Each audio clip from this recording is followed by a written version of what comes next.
Evangelho de Mateus, capítulo 11, vamos ler a partir do versículo 25 em diante. Diz assim a palavra do Senhor. Naquele tempo, respondendo Jesus, disse: Graças te dou, ó Pai, Senhor do céu e da terra, que ocultaste essas coisas aos sábios e entendidos, e as revelaste aos pequeninos. Sim, ó Pai, porque assim te aprouve. Todas as coisas me foram entregues por meu Pai, e ninguém conhece o Filho senão o Pai, e ninguém conhece o Pai senão o Filho, e aquele a quem o Filho o quiser revelar. Vinde a mim, todos que estáis cansados e oprimidos, e eu vos aliviarei. Tomai sobre vós o meu jugo, e aprendei de mim, que sou manso e humilde de coração, e encontrareis descanso para as vossas almas, porque o meu jugo é suave e o meu fardo é leve. Digam todos graças a Deus. Vamos falar com o Senhor. Precioso Deus e querido Pai, Senhor do céu e da terra, agradecemos por esse momento precioso que Tu nos concede de estarmos aqui para meditar e ouvir um pouco da Tua palavra. Que Tu venhas falar com cada um dos Teus filhos neste momento e que eles venham ser cheios e fortalecidos na fé, cheios do Teu Santo Espírito. Que Tu derrames a Tua gloriosa presença sobre nós e que essa Tua palavra traga cura para nossas vidas, para nossos corpos, para nossos espíritos, nossas almas. Aqueles que estão tristes que possam se alegrar, aqueles que estão sem esperança que possam sentir a Tua mão protetora lhes guardando, aqueles que se sentem talvez impotentes diante de tanta luta e opressão, que Tu possas mostrar que Tu és nossa força amiga, Tu és o nosso Deus que nos sustenta, que é o nosso advogado que cuida de nós. E nós sabemos que através da Tua palavra, com a Tua instrução, Tu nos enriquece e Tu nos enche da Tua glória e do Teu Santo Espírito. É esse nosso desejo, Senhor, de estarmos aqui para meditar e ouvir a Tua palavra. Fale com cada um dos Teus filhos. Levamos cativo agora os nossos pensamentos, a Tua obediência, para que Tu venhas falar conosco e nos guiar e nos dirigir em toda a verdade. Crendo que Tu nos responde, pedimos essas coisas e Te agradecemos no maravilhoso nome do Senhor Jesus Cristo. Amém, Senhor. Graças a Deus. Aleluia. Então, meus amados, aqui você vê que Jesus está fazendo, não é uma oração, mas Ele está aqui conversando assim. Graças te dou, ó Pai, Senhor do céu e da terra. Então veja, Ele não está aqui conversando consigo mesmo. Ele não é o próprio Pai, Ele não é Deus. Ele está conversando, está se dirigindo para Deus. Ele está falando com aquele que é o seu Deus e Pai. Amém? Ele está aqui agradecendo a Deus que decidiu revelar os mistérios do seu reino, da sua palavra, somente para uma classe reduzida de pessoas. Ele está agradecendo a Deus por isso. Eu fico feliz, Pai, por Tu não revelar isso a todos. Não é interessante? Porque alguns pensam que a salvação é para todos, e não é. Já explicamos isso em alguns estudos, né? A salvação não é para todos. Isso é conversa de arminiano que não conhece a Bíblia. A salvação é só para os eleitos, para aqueles que Deus de antemão conheceu, predestinou, chamou. É Ele que faz a obra. Como dissemos, lemos as Escrituras aí, de Ezequiel, no culto anterior. Eu vos tirarei de vós o coração de pedra e colocarei um coração de carne. Eu vos darei um novo coração, eu vos darei um novo espírito, eu lhes darei o meu espírito, eu farei com que vocês guardem os meus estatutos e os observeis. Então é Deus fazendo a obra a todo instante, é Deus fazendo a obra. Então nada escapa do controle de Deus, nada, absolutamente nada. Então nós confiamos nisso, essa é a segurança que a palavra de Deus nos dá. Então, ele diz, olha, Senhor, eu agradeço a Ti, porque Tu tens feito isso, Tu tens revelado a Tua palavra àqueles que Jesus chamou aqui de pequeninos, ou outras traduções diz criancinhas ou bebês, é isso mesmo. Por que Jesus chamou nós de criancinhas, aqueles que recebem a revelação? Porque nós temos que ser como elas. Uma criança é uma criatura singela, simples, humilde, sabe que é dependente. Uma criança sabe que não faz nada sem o seu papai, sem a sua mamãe. Então Jesus disse, nós temos que ser assim. Você tem que ser. Se você não puder ser como uma criança, você não entrará no reino dos céus. Ou seja, se você não tiver a mesma postura de uma criança que confiantemente se entrega ao seu pai, sabendo que ele vai cuidar de você, de que você depende dele, que você precisa, uma criança sabe que depende, que precisa do seu papai e da sua mamãe. Então, se você tem consciência de que você é limitado e de que você precisa de Deus para tudo na tua vida, então você está atuando como uma criança atua. E Jesus disse, então você tem uma chance de entrar no reino com esse tipo de espírito, com essa disposição. Então Jesus estava falando, se referindo a isso. Essa humildade de você ter um coração aberto, de você se entregar, de se render. Né? Ainda que você pode ser obediente, como uma criança às vezes pode ser obediente. Né? Nós temos aí a menininha, a Sarinha, às vezes não é fácil dela obedecer não. Né? Mas ela sabe que sem nós ela não pode fazer nada. Então ela tem esse senso, mesmo uma criança ela tem um senso de dependência. É esse senso de dependência que Deus quer que todos os seus filhos tenham. Né? Tanto é que Jesus disse aqui que ele disse, eu sou um exemplo disso. Não é isso? Você tem que entender as palavras de Jesus aqui. Porque ele disse, olha só, todas as coisas me foram entregues por meu Pai. Então ele disse, tudo que eu tenho graças a meu Pai. O conhecimento que eu tenho, foi o meu Pai que me deu. Eu não tenho uma doutrina própria. Tudo que eu tenho, todo ensinamento, todo conhecimento que eu tenho, foi meu Pai que me deu. E a palavra diz que Cristo, desde criança, ele cresceu em sabedoria, estatura e graça diante de Deus e dos homens. Então Jesus disse, olha, tudo que eu tenho, tudo que eu sou é graça de meu Pai. Mas logo em seguida ele vai dizer, olha, aprendei de mim que sou manso e humilde de coração. Agora, Cristo aqui está explicando por que o Pai lhe entregou todas as coisas. Porque ele foi submisso a Deus. Ele foi humilde de coração. Cristo aqui está nos dando uma chave. Você quer que Deus também te entregue todas as coisas? Todas as coisas de que você tem necessidade? Que você precisa, que a tua família precisa? Jesus deu a chave. Seja humilde de coração. Aprendei de mim. Eu sou humilde. Eu aprendi a me submeter ao meu Deus e meu Pai. Então, por conta disso, Ele me entregou todas as coisas. E agora ele diz, se você aprender com isto, comigo, né, que eu sou humilde, e fizer a mesma coisa que eu fiz, você também verá Deus te entregando todas as coisas de que você tem necessidade. Não é maravilhoso? É por isso que depois ele diz, olha, então busque a mim, faça as mesmas coisas que eu faço, certo? Siga este mesmo jugo, né, que eu segui, que o jugo é suave. Né? O meu jugo é suave, o meu fardo é leve. Deus cuida dos seus filhos, desde que eles tenham esse senso de submissão. Uma consciência, você tem que ser esclarecidamente convencido de que você não é nada. Você não é nada. Se você quer ter alguma chance aos olhos de Deus, seja nada aos seus olhos. Então Deus pode te dar alguma coisa, Deus pode te acrescentar alguma coisa. É essa mensagem maravilhosa aqui que Jesus está aqui nos transmitindo. Jesus realmente ele foi o nosso exemplo.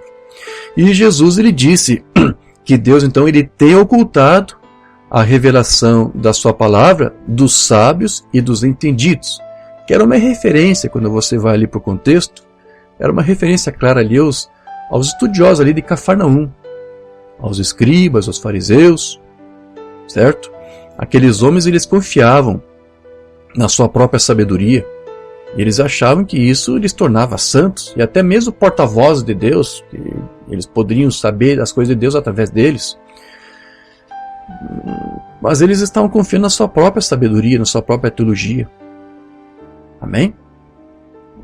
Jesus lhe disse que se a nossa justiça se baseasse nesse próprio entendimento, o comportamento que esses homens tinham, nós jamais entraríamos no reino dos céus. Ele disse lá em Mateus 5,20, porque vos digo que se a vossa justiça não exceder a dos escribas e fariseus, de modo nenhum entrareis no reino dos céus.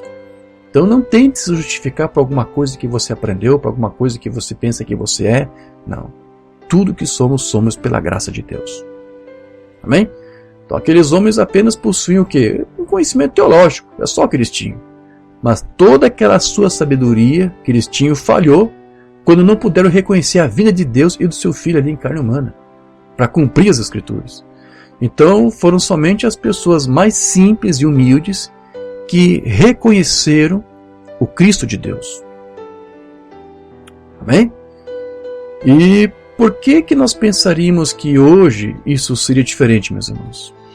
Há muitos crentes aí, muitos dentre nós que se julgam sábios também aos seus próprios olhos, que interpretam a Bíblia e a mensagem segundo o seu próprio entendimento.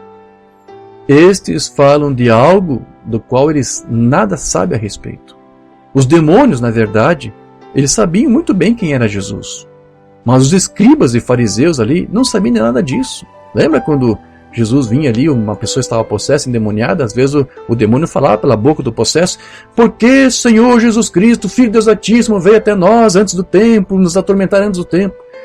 Os demônios sabiam quem era Jesus. Não chamaram ele de Deus Altíssimo, chamaram ele de Filho do Deus Altíssimo. Os demônios conhecem a Bíblia melhor do que os pastores da mensagem. Porque eles pensam que Jesus é o próprio Deus Altíssimo. Nem os demônios se perdem com isso.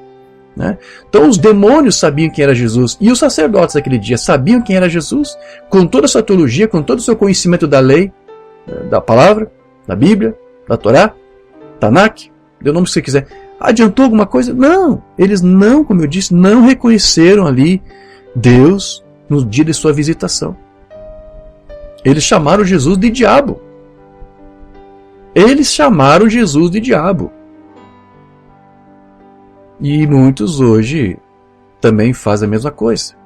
Quando chamam, por exemplo, a doutrina que você prega, a fé que você tem, de uma doutrina dualista, certo? Alguns chamam a doutrina que você crê de doutrina de testemunho de Jeová. Do que essas pessoas estão chamando? Elas estão atuando da mesma forma como aquelas pessoas lá, dos dias de Jesus. Chamava a doutrina de Jesus de doutrina de demônios, certo? Então, quando uma pessoa hoje diz que você é um dualista, diz que você é testemunho de Jeová, e testemunho de Jeová é uma seita satânica, é uma seita diabólica. Desculpe se tiver alguém aí nos assistindo, mas você que fica dizendo que Jesus é uma criatura, uma divindade menor, isso é doutrina de demônios. Ou vou pegar as palavras do irmão Oliveira, sim, isso é inspirado no mais profundo abismo do inferno. Então, quando alguém está chamando você de dualista, testemunho de Jeová, está chamando você de demônio. O que você está crendo é doutrina de demônio. Então essa pessoa está atuando exatamente do mesmo jeito que aquelas pessoas lá, os líderes religiosos do dia de Jesus, porque eles chamavam Jesus disso, chamavam a sua doutrina de demônios. É o mesmo espírito te acusando da mesma coisa que eles acusavam no passado. Vamos lá para alguns sermões do Umbanda? Demonologia, estado religioso. Quando Jesus esteve aqui na terra, havia aqueles professos e sábios e mestres, dos melhores que haviam saído dos melhores seminários que podemos produzir hoje. E santos, homens de reputação. Sim, todos eles tinham cargos políticos. Os homens do Sinédrio, por exemplo, eles todos eram uma espécie de senador. O equivalente, o Sinédrio lá era o equivalente ao nosso Senado. Eles eram políticos também. Homens de reputação tinham que ser. Se um levita fosse encontrado, tinha que ser encontrado irrepreensível, justo de todas as maneiras. E no entanto, esse homem não sabia mais a respeito de Deus do que um coelho sabe a respeito dos sapatos de neve. Quando Jesus veio, ele falhou em reconhecê-lo e chamou Jesus de demônio, um religioso, um estudioso da Bíblia, um estudioso da mensagem. E você tem muitos estudiosos da mensagem também te chamando de demônio, pela coisa que você crê, que eles não conseguem entender. Ele disse: ele é Beelzebul, o príncipe do diabo. Está certo? E eis que veio o tipo mais baixo de demônio, que tinha atado um homem lá nos sepulcros e tudo mais. E eles chamaram, o próprio diabo disse: sabemos quem és o Filho de Deus, o Santo. O diabo sabe quem é Jesus. Mas os pastores da mensagem não sabem. Os crentes da mensagem, muitos não sabem. Está certo? Feiticeiras e feiticeiros, demônios, reconheceram-no como o Filho de Deus, enquanto que pregadores instruídos de seminários de teologia o reconheceram como Beelzebul. E eu volto a repetir, aqueles que chamam de dualidade aquilo que nós cremos e pregamos, estão fazendo a mesma coisa. Qual estava certo? O diabo ou o pregador? O diabo estava. O diabo estava certo. O diabo estava certo quando disse que Jesus era o Filho de Deus Altíssimo. Agora os pregadores diziam que ele era o quê? O próprio diabo. Então veja, olha só que interessante. Vamos refletir um pouquinho nisso? Às vezes é interessante, né? Para você ver como a coisa é complicada, né? O diabo, ele sabe quem Jesus é. Mas ele não quer nem que os seus próprios filhos saibam disso. O diabo inspira os seus próprios filhos a extremos. O diabo inspira religiosos a caminhos extremos. Nos dias de Jesus, o diabo incentivava os seus filhos a chamar Jesus de diabo. Hoje, o diabo usa outros religiosos a chamar Jesus do inverso do diabo. Chama até de Deus. Então o diabo sempre vai levar os religiosos a extremos. Ou ele vai fazer você chamar Jesus de diabo, como fez no passado, ou vai usar agora líderes religiosos, irmãos ungidos, religiosos, uma unção religiosa, vai usá-los, vai inspirá-los para chamar ele de um outro extremo que é Deus. Jesus não é nem diabo, Jesus nem é Deus. Ele é simplesmente o Filho de Deus. Filho unigênito, gerado de uma forma única. Então o diabo nunca vai te levar para o centro da estrada, porque uma banda disse, é no centro do caminho que se encontra a verdade. Qualquer outro caminho extremo, é o diabo, é Deus. É extremo, é o diabo. Não é estranho? O diabo inspirando seus filhos a chamar Jesus dele mesmo. Oh, chama, pode chamar Jesus de diabo. Mas o diabo sabe quem Jesus era. Mas ele, eu estou repetindo, o diabo inspirava os seus filhos a chamar o próprio Jesus dele mesmo de diabo. E hoje ele está inspirando os religiosos, com o mesmo espírito de religião, a chamar de outra coisa. Né? É incrível, é terrível. Certo, vamos continuar aqui. Irmão, não tem mudado muito hoje. Não reconhece o poder de Deus. Não importa quanto de ensino você tenha. Você pode aprender isso à força. Deus não está em grandes palavras. Sim, eu estou vendo aí irmãos aí. Às vezes estou estudando anos e anos e anos e anos e não consegue aprender. Só o que faz é debater e discutir entre si. Deus não está em grandes palavras. Deus está num coração honesto. Um coração honesto. O que é um coração honesto? Aquele que está realmente sincero, desejoso de aprender. E não apenas de ficar tentando provar um ponto. Você pode ficar de pé aqui, falar grandes palavras como não sei o que. Isso não traz mais próximo de Deus. Você pode ficar de pé e ensaiar como repetir seu sermão e dizer estas coisas. Isso não te aproxima de Deus. Você pode aprender com um dicionário a ponto de dormir com um. E mesmo assim não o aproximaria de Deus. Um coração humilde, submisso, em simplicidade é o que traz a Deus. Todas as coisas me foram dadas por meu Pai. Por que isso ele disse? Porque eu sou simples e humilde de coração, disse Jesus. Amém? Você quer ter a revelação da palavra? Você quer ter a revelação dessa mensagem? O profeta disse, tenha um coração humilde. Aprenda a ser submisso.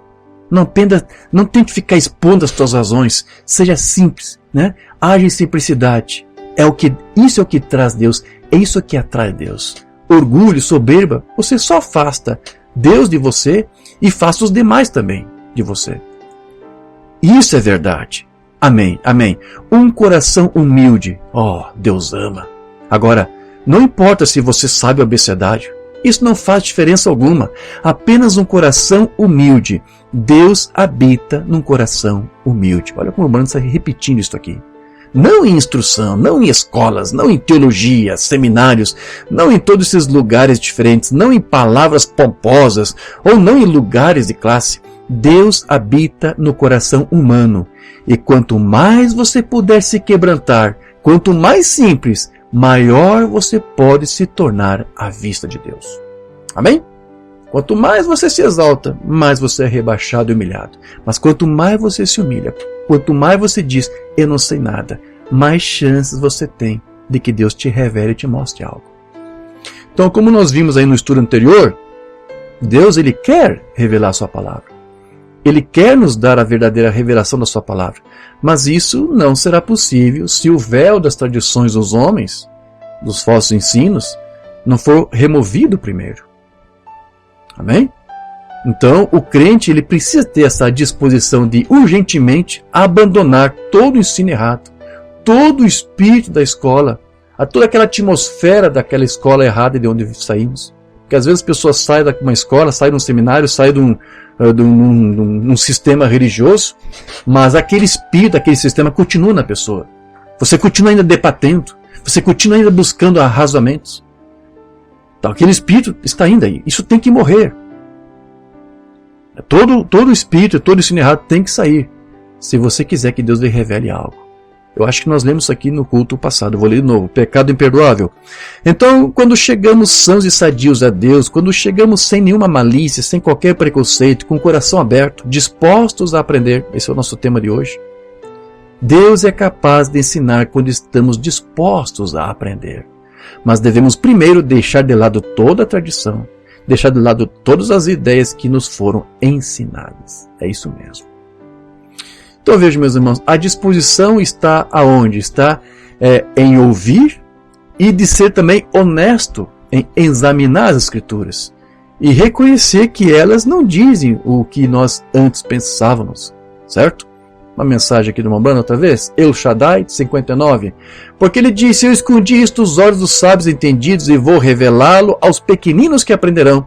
Se você está disposto a aprender, pegue a Bíblia e examine as Escrituras, pois são elas que testificam de mim, disse Jesus. Nelas você pensa que tem a vida eterna e elas testificam de mim. Amém. Então veja, ao examinar as Escrituras, deve-se ter o quê? Um coração aberto, como disse o Mombrana, uma boa disposição, ser sincero, para não mais acrescentar ou tirar nada das Escrituras. A revelação de Jesus Cristo, de 60, e está revelado aqui no livro de Apocalipse, para que o cano inteiro de Escrituras possa ser provado aqui, e Cristo põe o seu selo sobre ele. É isto. Se alguém tirar ou acrescentar, o mesmo será tirado do livro da vida dele. Assim, aproxime-se disto não egoisticamente, aproxime-se disto com coração aberto e mente aberta. Amém. Agora, de que maneira que alguém aqui pode se aproximar da Bíblia ou de Deus egoisticamente, como disse aqui o Mombrana? É quando a intenção da pessoa não é exatamente de aprender, mas apenas de tentar fazer as Escrituras dizer o que ele quer. E o mesmo é feito, inclusive, alguns irmãos fazem com os sermões do Mombrana. As pessoas hoje, elas não são mais honestas para procurar realmente saber a verdade. Elas já possuem a sua própria verdade, o seu próprio entendimento. Então o que eles fazem? O que eles procuram? Eles procuram por algum parágrafo ou algum versículo da Bíblia que se acomode com aquilo que eles já pensam a respeito de um determinado tema. Ou seja, ao invés de eles ajustarem os seus pensamentos com a palavra ou com a mensagem, eles tentam ajustar a mensagem, a palavra, com o seu modo pessoal de pensar, de interpretar. E isso leva o crente ao quê? Ao pecado. Porque ele estará falhando no alvo toda vez que ele tentar fazer isso. E ser um cristão, não seguindo a Bíblia, vai pecar, vai falhar o alvo. Porque ao invés disso, ao invés de seguir o que a Bíblia diz, ele tenta ajustar tudo, acomodar tudo a um pensamento, a uma ideologia, a uma teologia, uma doutrina específica de algum homem, de algum sistema, de algum mestre, algum dogma de igreja, conjunto de regras. Isso vai levar a pessoa ao pecado. Vamos lá, a chave da porta de 62. Hebreus capítulo 12 diz: visto que estamos rodeados de tão grande nuvem de testemunhas, deixemos todo embaraço e a incredulidade que tão de perto nos rodeia. Diz pecado, o qual pecado é incredulidade. Vê? Apenas um pecado, que é a incredulidade. E pecado significa o quê? Errar o alvo. Como você está atirando, você erra o alvo. Melhor ajustar a sua arma, veja, porque tem algo errado. Você errou o alvo. Veja, volte e tente novamente. Vê, significa dar meia volta. Você errou o alvo. Quando você quer ser um cristão e vai se juntar à igreja, você errou o alvo. Quando você quer ser um cristão e foi aspergido em nome de Pai, Filho e Espírito Santo, você errou o alvo. É melhor voltar.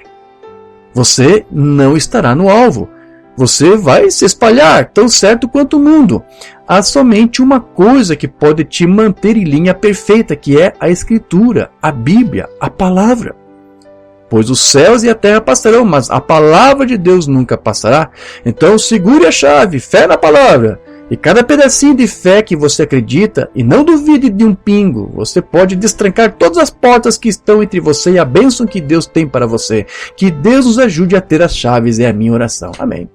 Então, a chave para você entender a palavra, para se render ao que ela diz, é a chave para todas as bênçãos. Qualquer outra coisa que Deus quer te dar e que você sente como está meio que trancado, uma porta que não se abre, é porque há algo dessa palavra que você não está recebendo, que você não está aceitando, ou algo que ela está pedindo para você fazer que você não está fazendo. Então veja, meus irmãos, toda mensagem que precisa ser entregue à noiva para prepará-la para o arrebatamento, nós queremos que já foi entregue, nós já temos a fé de arrebatamento que está nessa mensagem. Tudo já nos foi dado pela revelação dos selos, os trovões. Então, o que você precisa agora? É ter a humildade, um coração aberto, uma mente aberta, como diz Mombrana, para você ler, estudar, examinar com honestidade. Então, Deus vai revelar a você.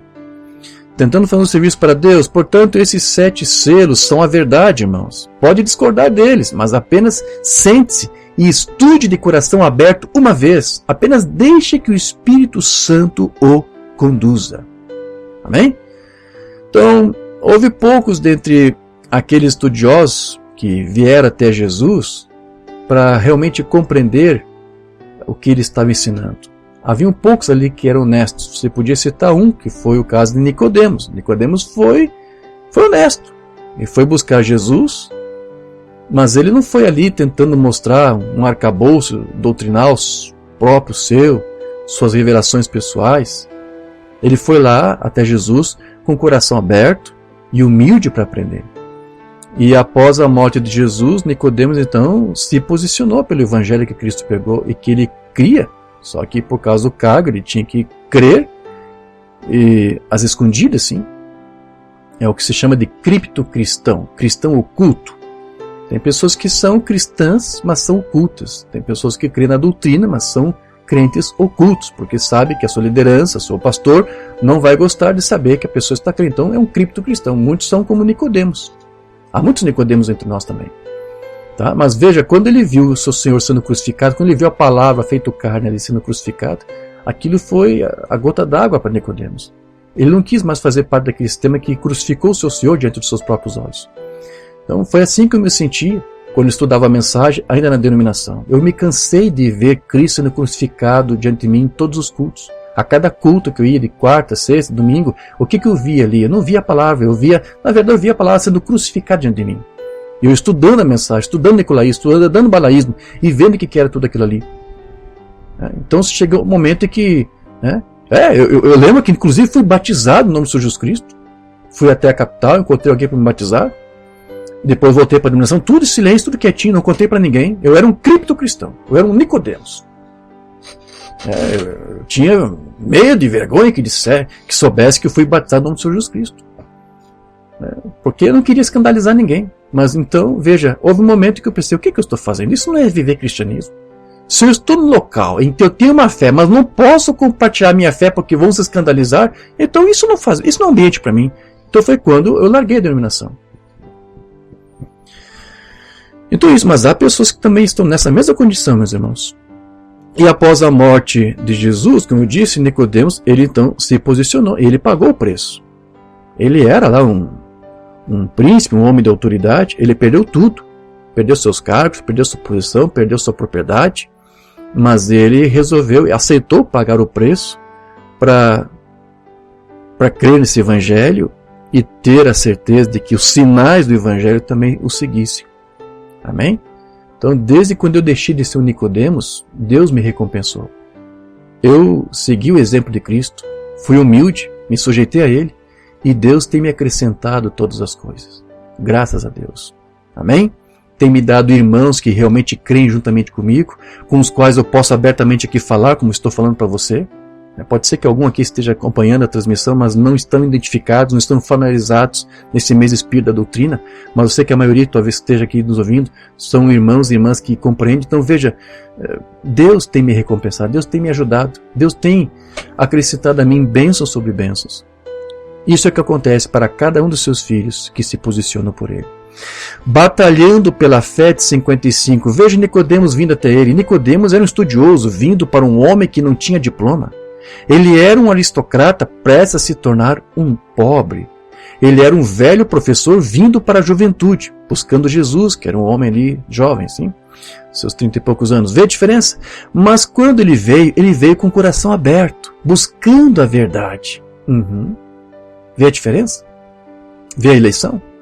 Ele deixou de lado todo o seu conhecimento, toda a sua teologia de anos e anos. Ele abriu mão disso para entender. Eu quero ouvir, em loco aqui, pessoalmente, o que este homem tem a me dizer.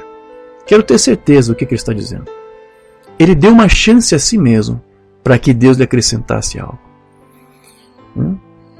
Amém.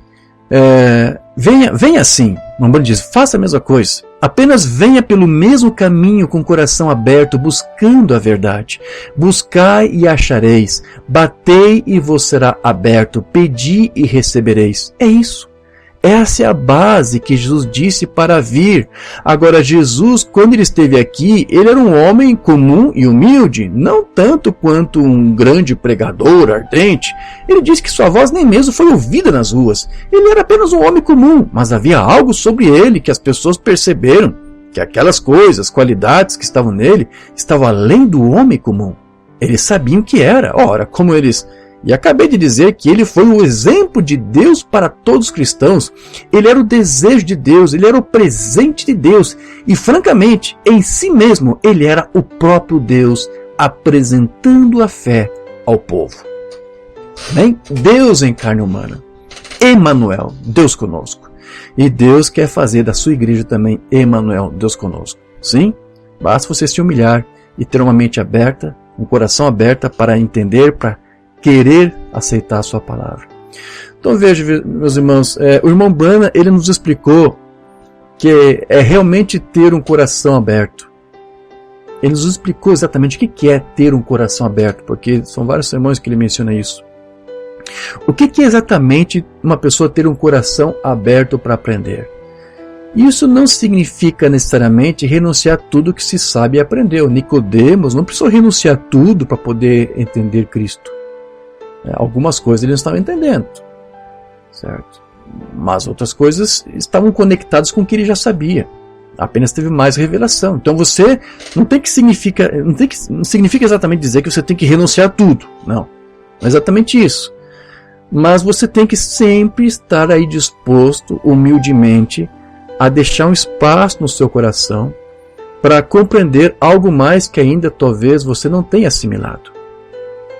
Então, ter uma mente aberta para compreender ou para aprender é deixar aberta a possibilidade de que algo mais poderá ser acrescentado àquilo que já se sabe. É isso. É não colocar, como disse Mambana, um ponto final em tudo, mas coloque uma vírgula. De modo então que Deus possa aí lhe mostrar alguma coisa a mais de sua palavra, até que o conhecimento que você tem dela seja perfeito. Vamos ver como é que o Mambana tratou isso? Eu acho que separei uns 3 sermões aqui, quero ler esses 3 aqui para nós rapidamente comentarmos. Jesus Cristo mesmo, de 55. Bem, agora a diferença é que eles diferem tanto um do outro. Agora, se você pode acreditar no que acredita e terminar sua fé com uma vírgula em vez de um ponto, e dizendo, eu creio nisso e em mais nada. Se você colocar uma vírgula, se você terminar com um ponto, eu creio nisso e mais em todo o resto que Deus me mostrar. Agora... Esta é a maneira de fazer isto. Eu creio que isso que eu tenho é a fé. Eu tenho essa parte e estou pronto para aprender outra coisa que Deus vai me dizer e me ensinar. É isso. Você não colocou um ponto final no teu entendimento da doutrina. Né? Jesus Cristo é Deus. Maravilhoso. Perfeito. Ele é Deus. Mas não coloque um ponto final aí. Coloque uma vírgula. Deixe Deus mesmo revelar para você a mensagem do William Branham, para que você entenda de que maneira que ele ensinava, como que para William Branham Jesus era Deus. William Branham disse, Jesus é Deus, e é Deus. Isso está certo. Né? Agora, de que maneira Jesus era Deus para William Branham? Não põe um ponto aí e tenta fazer de Jesus Deus da tua própria maneira. Aceita o Deus Jesus Cristo, lembrando da maneira dele. Então coloque uma vírgula e continue estudando, continue examinando, e você vai ver que o Deus Jesus Cristo, que uma banda pregou, era o mesmo Deus Jesus Cristo da Bíblia. Né? Que João disse lá, no princípio era o verbo, o Logos, o Filho, e o Logos estava com Deus, e o Logos era Deus, porque por estar com Deus e ter a substância de Deus, o mesmo Deus esteve nele e se manifestou nele. E quem foi que o Logos refletiu? Deus, a própria pessoa de Deus. Né? Então é isso. Então tente entender as coisas da maneira como está na palavra. Não coloque um ponto de vírgula. Eu penso que é assim porque é desse jeito. Então você não abre oportunidade para que Deus te esclareça mais a sua palavra. Então ele disse, eu tenho essa parte, eu tenho esse conhecimento da palavra, mas eu estou pronto para aprender outra coisa que Deus vai me dizer e me ensinar. Então você tem o quê? Um coração aberto. É isso. Por que nós temos muitos unicistas na mensagem? Porque eles creram 90% da mensagem lembrando e deixaram os 10% de fora. Eles colocaram, quando chegaram nos 90%, colocaram um ponto final.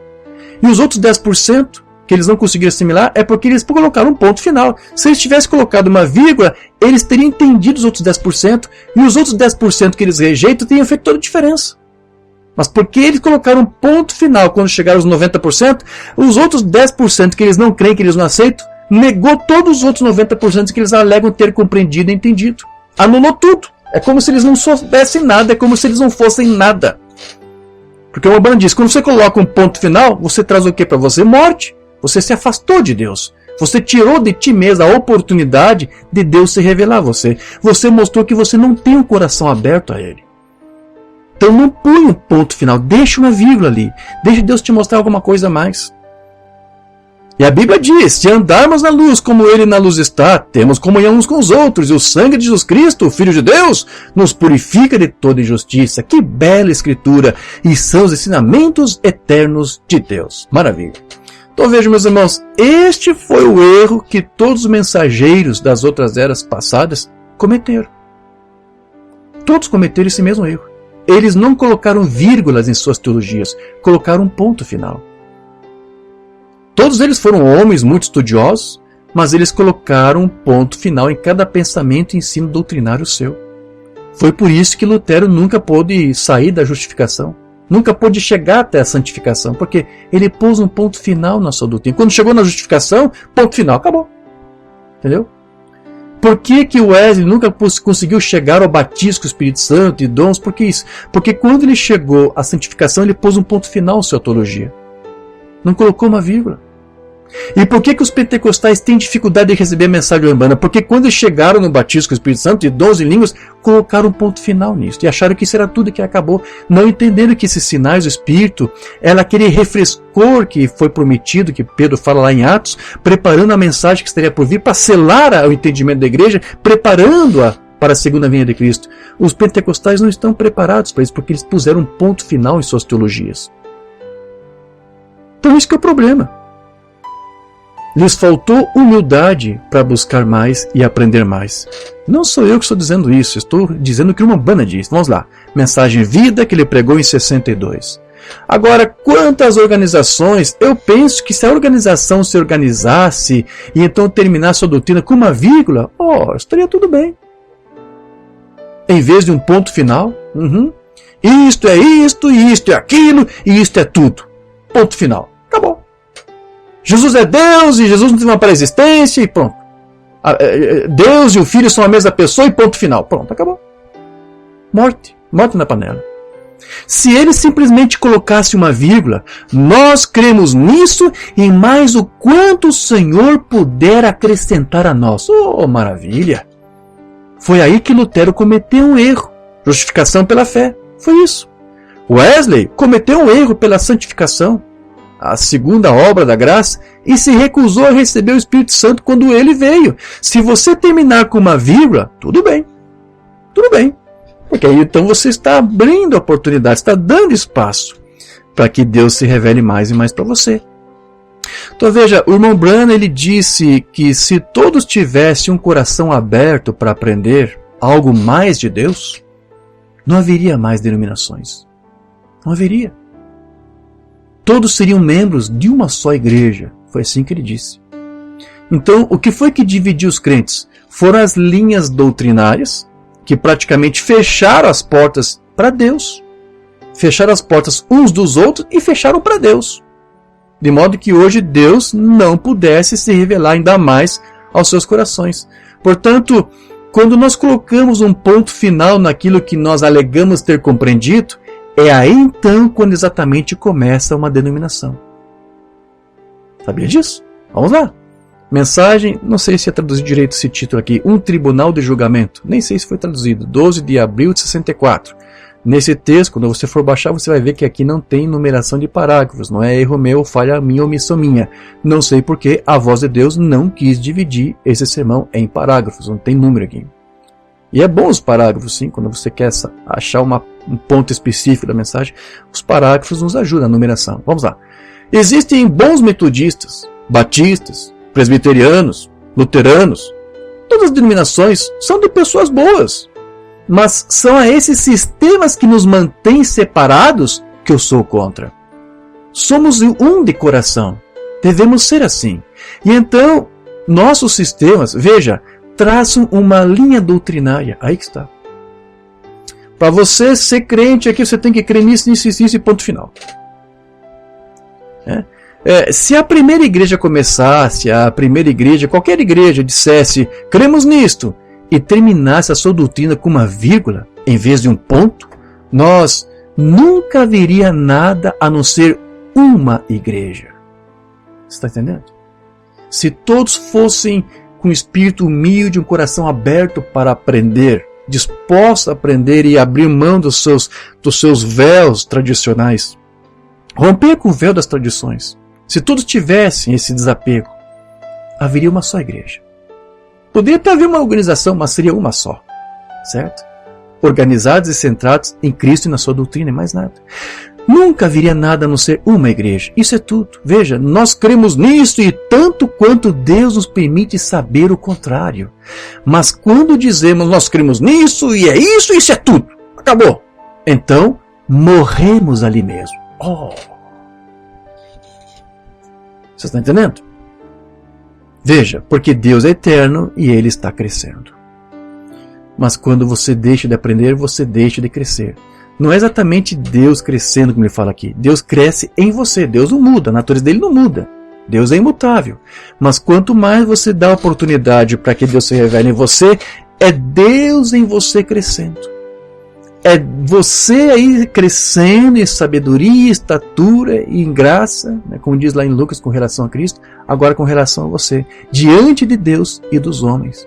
Você deu a si mesmo e a Deus a oportunidade de você ser aperfeiçoado na sua doutrina. Então, o irmão Branham ele disse que as nossas mentes elas precisam ser limpas, elas precisam ser batizadas com o Espírito Santo. No sentido de se remover toda a imundícia, assim, todo o pensamento carnal, toda a tradição humana, toda a teologia humana que pudesse moldar o nosso modo de pensar de maneira que fosse contrário a Deus, a sua palavra, ou que nos impedisse de compreender essa palavra. Então, se nós quisermos conhecer a sua palavra e nos sujeitarmos a ela, nós precisamos de uma mudança de mente, irmãos. Então a única maneira de termos nossa mudança de mente é quando o Espírito Santo entra em nossas vidas, nos instruindo e nos dando a revelação da sua palavra. Do contrário, se alguém tentar compreender os mistérios de Deus apenas com a sua mente carnal, essa pessoa jamais vai compreender. Ela só vai ter aquilo que eu chamo de fé intelectual. Na verdade, o irmão Branham que chamava isso. Chamava assim, né? Perguntas e respostas sobre Hebreus número 1. Agora, se você está lendo tanto a Bíblia como a mensagem, com uma mente carnal, o que é ler a Bíblia ou a mensagem com uma mente carnal? É apenas com o intelecto, sem a revelação do Espírito, certo? E não com o coração aberto, ou seja, com motivos e objetivos errados, não com um bom espírito. Se você não lê a mensagem, se você não lê a Bíblia com um bom espírito, com o coração aberto, apenas você está lendo a Bíblia, a mensagem, para tentar, como eu disse, extrair alguma coisa que comprove a tua própria teologia particular. Você está pesquisando a mensagem, a Bíblia, mas não é para aprender. É para você ver se você consegue catar alguma coisa que prova o que você pensa.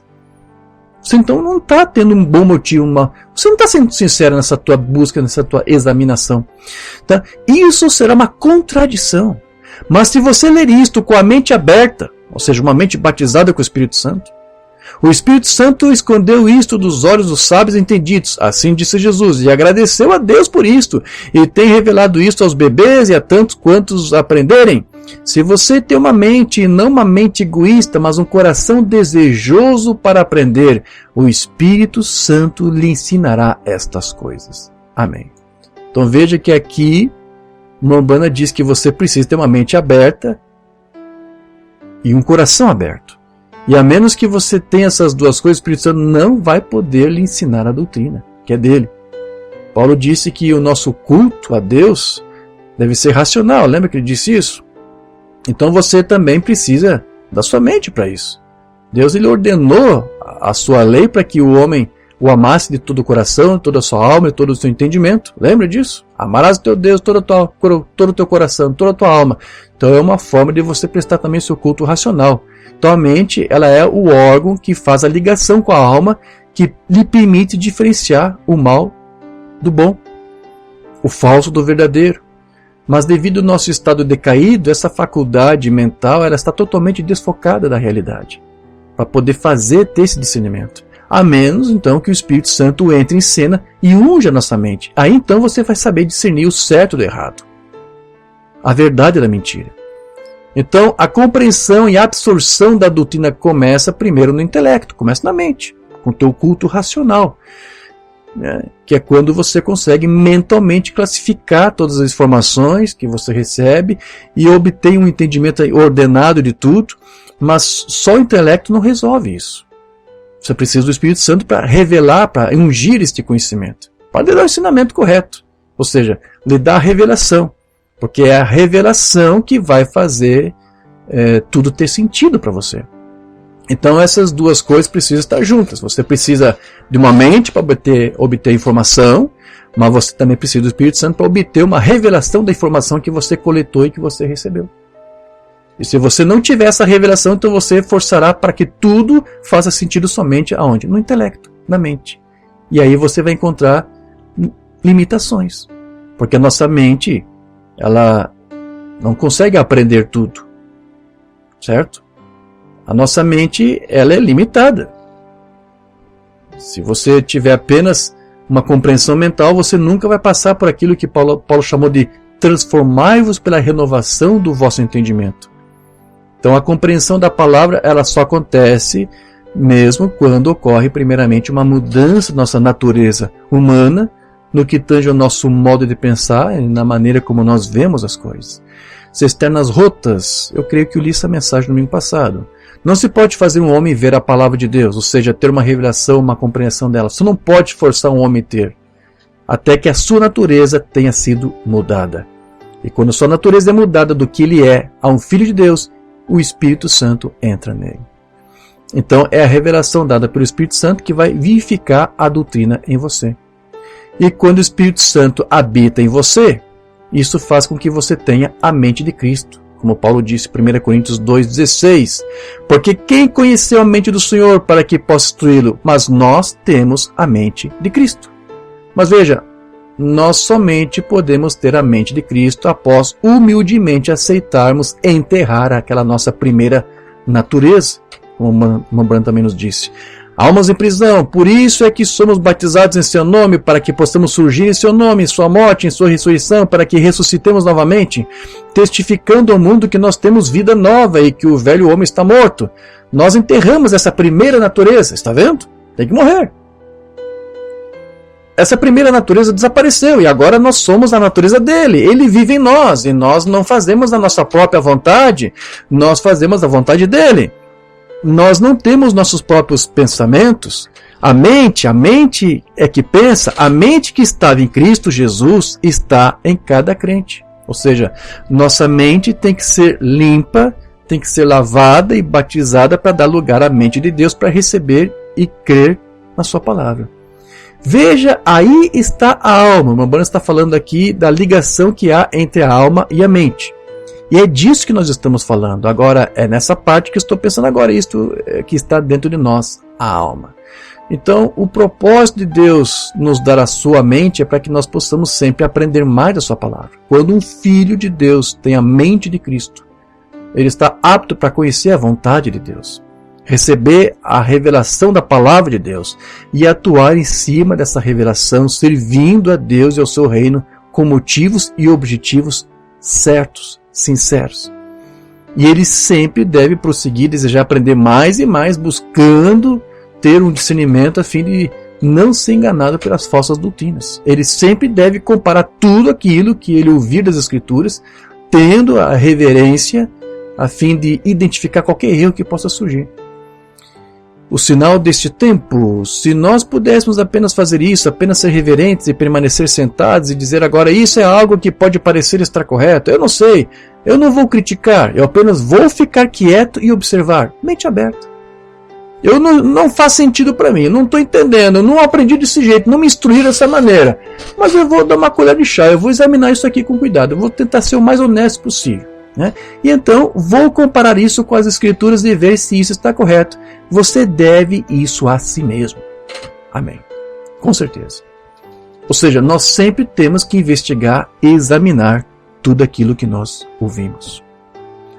É possível você aprender muita coisa pelo intelecto, sim, porém somente pela revelação do Espírito Santo que você vai obter a real compreensão, que vai renovar o teu entendimento e transformar você por esse entendimento renovado. Deus sendo mal compreendido, 61, eles não entendem que você tem que perder do que você chama sua mente certa, a fim de conhecer a Cristo. Porque você tem a mente de Cristo em você. Você não pode ter a mente do mundo e a mente de Cristo ao mesmo tempo. Uma carnal e outra espiritual. Aquele que anda segundo a carne é carnal. Aquele que anda segundo o Espírito é espiritual. Amém? Então, eu perderei a mim mesmo e encontrarei isso, Senhor. Em ti, sim, Senhor. Porque lembre-se, você não pode ter a mente de Cristo e a mente do mundo ao mesmo tempo. Você não pode estar no seu caminho e no caminho de Deus ao mesmo tempo. Você tem que sair do seu próprio caminho para deixar Deus ter o seu caminho. Essa é a única maneira em que você alguma vez irá fazer qualquer coisa. Você tem que ficar longe dos seus próprios pensamentos e suas próprias razões. Não tente arrazoar, apenas creia. Ou a mente de Cristo domina a tua vida, ou será a mente mundana que vai dominar você. Mas o irmão Branham diz que você não pode ter as duas mentalidades ao mesmo tempo. Porque elas não andam juntas. Ou você pensa e age como Deus, ou você pensa e age como o mundo. Certo? Agora, aqueles homens lá de quem Jesus falou, que Deus velou o entendimento para que eles não entendessem, os sábios entendidos, certo? Branham identificou aqueles homens como sendo filhos do diabo, razão pela qual eles não tinham um coração aberto para receber a revelação e a mente de Cristo. Né? João 8, 28 a 37. Disse-lhes, pois, Jesus: quando levantares o Filho do Homem, então conhecereis quem eu sou e que nada faço para mim mesmo, mas falo como o meu Pai me ensinou. O Pai lhe ensinou todas as coisas. O Pai lhe acrescentou todas as coisas porque ele foi manso e humilde de coração. Já entendemos isso. E aquele que me enviou está comigo. O Pai não me tem deixado só, porque eu faço sempre o que lhe agrada. Ou seja, se nós fizermos aquilo que é agradável a Deus, ele sempre estará conosco. Amém? Você também não será deixado só. Dizendo ele estas coisas, muitos creram nele. Mas muitos creram apenas pelo intelecto. Você vai ver isso aqui. Jesus dizia, pois, aos judeus que criam nele: nós cremos em ti, Senhor Jesus Cristo. Grande mestre tu és. Nós cremos em tudo que o Senhor nos diz. Maravilhoso. Então ele disse para esses que fizeram elogios. Maravilha. Disse aos judeus que criam nele: se vós permanecerdes na minha palavra, verdadeiramente sereis meus discípulos, e conhecereis a verdade vos libertará. Rapaz! Do que Jesus aqui está dizendo? Ele é um bom discernidor de espíritos, sim. Nós cremos em ti, Senhor Jesus Cristo. Ele está dizendo, olha, se você realmente cresce em mim, vocês seriam livres, mas vocês não são livres. Vocês estão presos a alguma coisa aí, alguma coisa que prende vocês, para que vocês sejam de fato crentes em mim e meus discípulos. Você nunca vai ser discípulo de Cristo apenas dizendo que você crê nele, na palavra, na doutrina. Tem que ter alguma coisa a mais aí. Verdadeiramente sereis meus discípulos e conhecereis a verdade vos libertará. Responderam-lhe: somos descendência de Abraão e nunca servimos a ninguém. Como dizes tu, sereis livres? Nós dissemos aqui que cremos em ti. E agora tu vem com essa conversa de que nós precisamos ser libertos porque somos escravos. Da onde que o senhor tirou isso aí, Senhor Jesus? Nós somos livres. Aí Jesus responde: em verdade vos digo que todo aquele que comete pecado é servo do pecado. Uau! Jesus estava aqui lhes dizendo: de nada adianta vocês dizerem que creem em mim vivendo no pecado, negando uma parte da palavra. Ora, o servo não fica para sempre em casa, o filho fica para sempre. Se, pois, o filho vos libertar, verdadeiramente sereis livres. Bem sei que sois descendentes de Abraão. Ou seja, na carne eu sei que vocês vieram dessa linhagem terrena. Certo? Mas ele vai falar daqui a pouco da onde, qual é a linhagem espiritual deles. Eu sei que vocês são descendentes de Abraão. Não tem problema nenhum. Contudo, procurais matar-me, porque a minha palavra não entra em vós. Uau! Por que ele disse isso? Porque ele sacrificava uma parte da palavra. Não adianta você dizer que crê na palavra só 90%. Esses outros 10% que você não crê é você matando Deus, é você matando a palavra. Então não adianta você dizer, Jesus é Deus. Maravilha, tá tudo bem.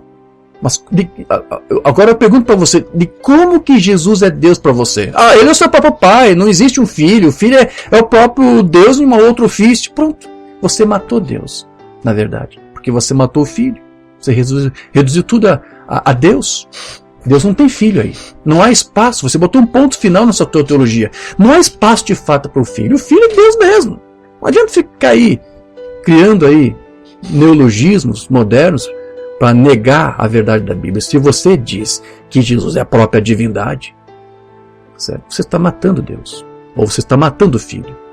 Porque ele disse aqui, procurais matar-me. Então é simplesmente incrível isso que Jesus está dizendo. Né? Dá a impressão que ele está falando com outro grupo de pessoas, mas não. Ele está dizendo isso para as mesmas pessoas que disseram que criam nele. Nós cremos em ti, Senhor Jesus. Bateram um palmo para o Senhor. Né? Mas vocês querem me matar. Que pena, né? De tanto que vocês creem em mim, vocês querem me matar, não é verdade? Por isso que eu estou dizendo, olha, se vocês realmente fossem meus discípulos, se realmente vocês crescem em mim, vocês seriam libertos desse espírito de unção de vocês, que prende vocês, que querem matar em mim, que querem matar a doutrina que estou entregando a vocês. Certo? Então como isso é atualizado, né? Como isso é atual, melhor? Porque é a mesma coisa que estão fazendo hoje. Dizem que creem em Cristo, dizem que creem nessa mensagem, mas ao mesmo tempo o matam quando negam parte dessa palavra. João 8,38, ele continua aqui. Eu falo do que vi junto de meu Pai, e vós fazeis o que também vistes junto de vosso Pai. Então aqui Cristo disse, as coisas que eu tenho dito a vocês são as coisas que meu Pai tem revelado a mim. Mas aqui também está dizendo, vocês, né, vocês também têm revelado coisas que o Pai de vocês tem revelado a vocês. Eu já disse, o pai deles, que era o diabo, ele vai dizer aqui, revelavam a eles que Jesus era o diabo. O diabo dizia para os filhos dele que Jesus era ele mesmo, o diabo. Loucura, né? Beelzebub, pai das moscas, não sei o quê. E hoje, como eu disse, o diabo eles chegaram a um outro extremo, mas é a mesma coisa. Podem mudar um pouco o caminho, mas é o extremo da estrada. É outro ramo do mesmo fanatismo. Responderam e disseram-lhe, nosso pai é Abraão. Jesus disse-lhes, se fosseis filhos de Abraão, farias as obras de Abraão. Ué, ele mesmo disse, eu reconheço que vocês são descendentes de Abraão. Então agora ele disse, se vocês realmente fossem filhos, então Jesus entrou em contradição. Afinal, Jesus, eles são descendentes de Abraão ou não são? São, na carne.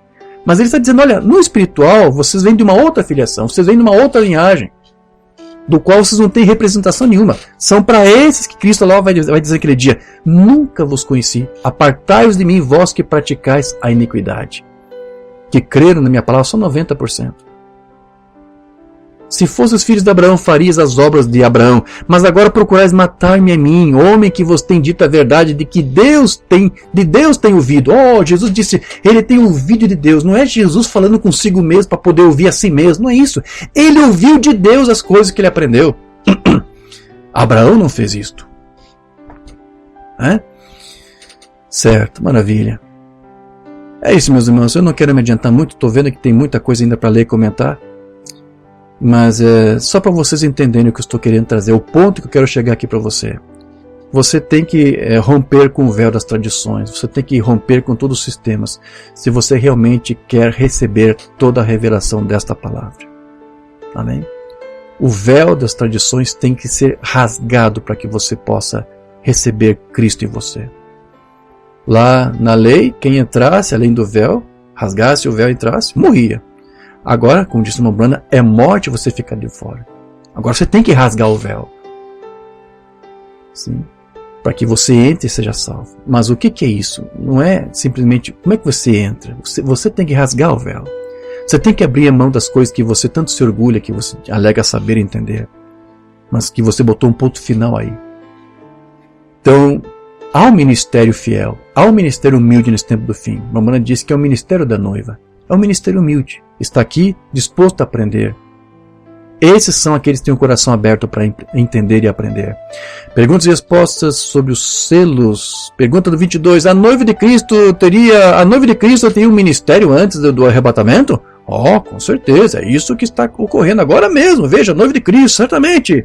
É a mensagem da hora. A noiva de Cristo, com certeza. Ela consiste em apóstolos, profetas, doutores, evangelistas e pastores, está certo? A congregação diz amém.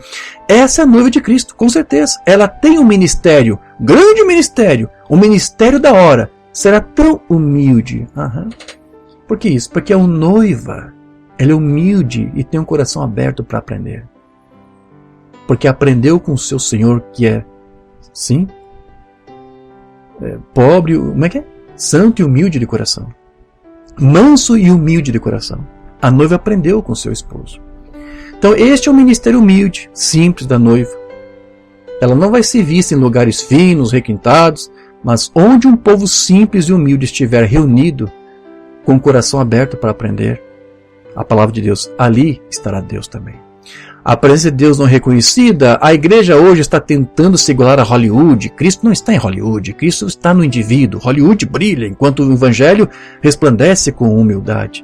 Deus não está nesses grandes lugares finos e extravagantes e toda esta bobagem que vemos. Ele vem em humildade, em forma de mansidão e suavidade. Passa sem ser notado. Se está familiarizado com a palavra, você verá isto. Amém? Então, tratamos no culto passado sobre o verdadeiro selo do Espírito Santo, que é quando você se rende a Deus, a sua palavra, para que então você possa ser uma testemunha dela. Nós tratamos disso, sim. E o selo do Espírito Santo é para aqueles que aceitaram humildemente serem instruídos na completa palavra de Deus. Amém, meus irmãos? Este último sermão aqui para nós concluirmos. Adoção número 4, 22 de maio de 60, parágrafo 150. E quando o cristão está cheio do Evangelho, cheio da bondade de Deus, todas as boas coisas de Deus colocadas nele, com o coração aberto, pronto para trabalhar, desejando ser colocado posicionalmente, faça qualquer coisa que o Espírito Santo diga para ele fazer, passou da morte para a vida, santificado de todas as coisas do mundo, andando na luz quando a luz vem a ele, seguindo em frente, ele está pronto. Então, Deus fecha a porta do mundo atrás dele. E a chuta assim. E o sela com o Espírito Santo da promessa. Aleluia! Por quanto tempo? Até o destino. Não o traga aqui para os trilhos da ferrovia e quebre-os para ver se está tudo bem de novo. Está tudo bem, apenas deixe-o sozinho. O inspetor já o inspecionou. Ele já te aprovou. Ele já te selou. Quando você é selado com o Espírito Santo é porque você demonstrou que você tem esse espírito de humildade para compreender, para aprender, para aceitar. Por quanto tempo você vai ter esse selo? Até o dia da sua redenção. Isso é o quanto tempo você está selado. Amém? Então, o selo do Espírito Santo é para esses. Santos e humildes desse ministério da noiva. Que são santos, são humildes, são mansos. Qual é a palavra aqui mesmo? Mansidão e suavidade passa a ser notado, porque estão familiarizados com a sua palavra, com a sua doutrina. Que Deus ajude a sua igreja, que nós possamos ser vistos pelo Senhor dessa maneira. E chamando mais uma vez a atenção dessa questão. Não coloque um ponto final em tudo. Deixe uma vírgula aí. Amém? Seja humilde. Seja humilde. Deixe Deus mostrar algo mais aí. Mas se você colocar um ponto, uma banda disso, você já morreu aí mesmo. E acabou. E Deus nem vai querer perder tempo com você, porque você já pôs um ponto final. Você já o matou. Mas enquanto nós nos rendemos a Ele, enquanto nós estivermos sempre dispostos e humildes para saber mais, como diz Mombana, Deus vai crescer mais e mais em você. Que Deus possa crescer na sua igreja.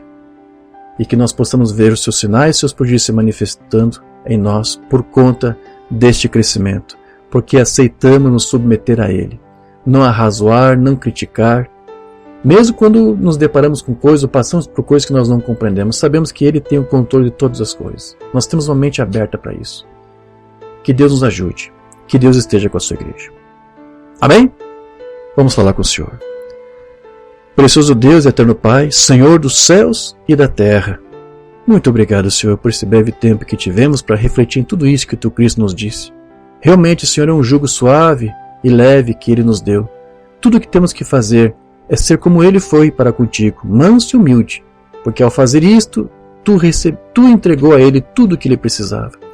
e para recebermos tudo o que precisamos fazer a mesma coisa, atuar da mesma maneira como o nosso irmão mais velho, o Senhor Jesus Cristo. Então, Senhor, ajude a tua igreja que aqui está, aqueles que tiverem esse tempo escutando essa humilde mensagem, que tu possa acrescentar a eles bênçãos sobre bênçãos, que mais e mais eles possam abrir o seu entendimento para alargar mais a sua compreensão acerca de ti, da tua palavra, revelando aquilo que tu queres que seja revelado, dando a eles uma medida de fé, Senhor, que possa fazer com que eles possam atuar mais e mais como filhos teus, com autoridade. Sim, Senhor, com autoridade. Ó Senhor, que tu nos dê livramentos de coisas, de acidentes, de problemas, que tu esteja com os teus filhos, Pai. Eu peço uma bênção especial para cada um dos teus filhos, para cada um daqueles que estão estudando essa palavra, essa doutrina, Senhor, conosco. Eu peço uma bênção especial para cada um, Senhor. Guarda essas famílias, que os teus santos anjos estejam com eles, guardando e livrando-os de todo mal, Senhor. Que os teus sinais, que os teus prodígios, que as suas maravilhas lhes acompanhem onde quer que eles forem. Guarda-os, proteja-os, livra-os de todo mal, e que eles possam ser humildes e obedientes a Ti, para que tudo que Tu tem prometido a eles possa ser acrescentado e dado a eles, Senhor. Que eles não deem ouvidos a uma sutileza de Satanás que pode servir como um obstáculo para as bênçãos, as Tuas bênçãos, Senhor. Que Tu dê a eles a chave das portas para que elas se abram, e que todas as bênçãos prometidas sejam dadas a eles, Pai. Guarda eles, Senhor. Seja o Seu advogado sobre nós. No nome do Senhor Jesus Cristo. Amém, Senhor. Graças a Deus.